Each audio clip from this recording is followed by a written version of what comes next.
साथियों नमस्कार। साथियों मैं राम प्रताप आपका स्वागत करता हूं हमारे चैनल ज्ञान एंड नॉलेज की जो शाखा है नर्सरी पाठशाला, उसमें आप सबका स्वागत है, अभिवादन है। और सामने आज देखिए आप जो शारीरिक स्वास्थ्य के लिए सबसे बड़ी चीज़ है, और नींबू सामने देख ही रहे हैं आप कि ये नींबू का पौधा है। और अब ये जनवरी माह चल रहा है इस समय, और इस समय नींबू की अगर आपने केयर कर दी तो आप ये समझिए कि गर्मियों में आपको बहुत रसीले और बहुत ही स्वस्थ नींबू के फल प्राप्त हो जाएंगे। देखिए इस समय नींबू के पौधे में फूल आ रहे हैं।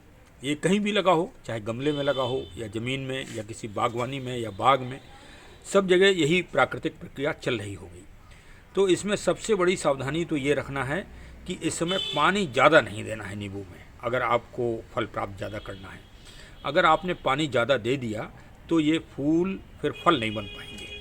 और दूसरा स्टेप ये कि इसको धूप में रखना है, जहाँ कम से कम 6 घंटे से अधिक धूप आपको इसको सीधी मिले, आप ये समझिए। तो ये बात का ध्यान रखिए। अच्छा, अब पानी में ये भी नहीं कि इसकी नमी ना रहे, इस तरह से नमी तो रही रहे, लेकिन एकदम मतलब लबालब मत करिए, कहने का मतलब ये है। अब ये भी ध्यान रखिए कि कहीं सूख ही ना जाए, आप पानी न डालें तो बस थोड़ा सा इतना ध्यान रखिए। इस तरह से ये मिट्टी इस तरह से रहे मुलायम। अच्छा, अब तीसरा स्टेप क्या करना है? तीसरा स्टेप ये है कि जैसे ही ये फूल फल के रूप में परिवर्तित होंगे, छोटे छोटे से फल जब आएंगे, तब फिर इसको आपको पौष्टिक चीज़ देना होगी। अब पौष्टिक में क्या है, जैसे फर्टिलाइज़र के रूप में अब बॉर्नविल इसको बहुत प्रिय है, या छोटी जल मली जो मछली आती हैं, आप मछली भी इसको सीधे रूप से दे सकते हैं, जड़ से थोड़ा बाहर। अगर आपके पौधे में करीब कई साल से लगा हो और फल नहीं आ रहे हों, फूल भी नहीं आ रहे हों, तब तो आप बिल्कुल मछली का उपयोग कर ही दीजिए।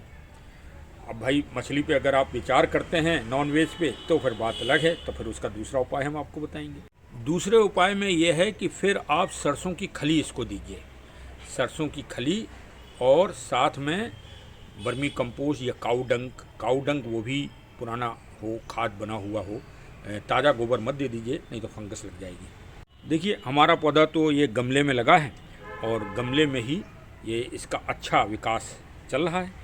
और एक बात का और ध्यान, दूसरा उपाय ये है कि जो सरसों की खली, वर्मी कंपोस्ट या काउडंग जो भी आप मिला के डालें, उसमें आप राख ज़रूर मिला दें। राख से आप मिला देंगे तो इससे दो बातें हो जाएंगी कि एक तो इसमें फंगस नहीं लगेगी, दूसरे जो है इसमें फिर कीड़े मकोड़े भी कम लगेंगे, नहीं तो कीड़े मकोड़े भी लग जाते हैं। तो इस बात का आप ध्यान रखें।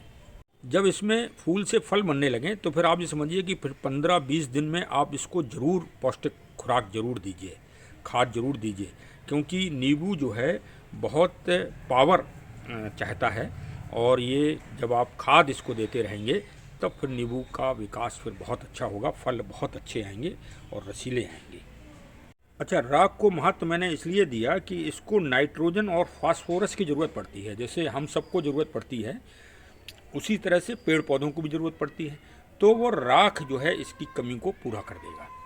और राख अगर इसमें कभी नमी ज़्यादा हो गई तो उसको भी, ये उसका ड्रेनेज सिस्टम को भी कंट्रोल किए रहेगा। इसलिए राख बहुत ज़रूरी होता है। विशेषकर आपने देहातों में देखा होगा कि जहाँ नींबू का पौधा लगा है या नीम का पौधा लगा है, तो उसमें पुराने लोग राख जरूर डालते थे।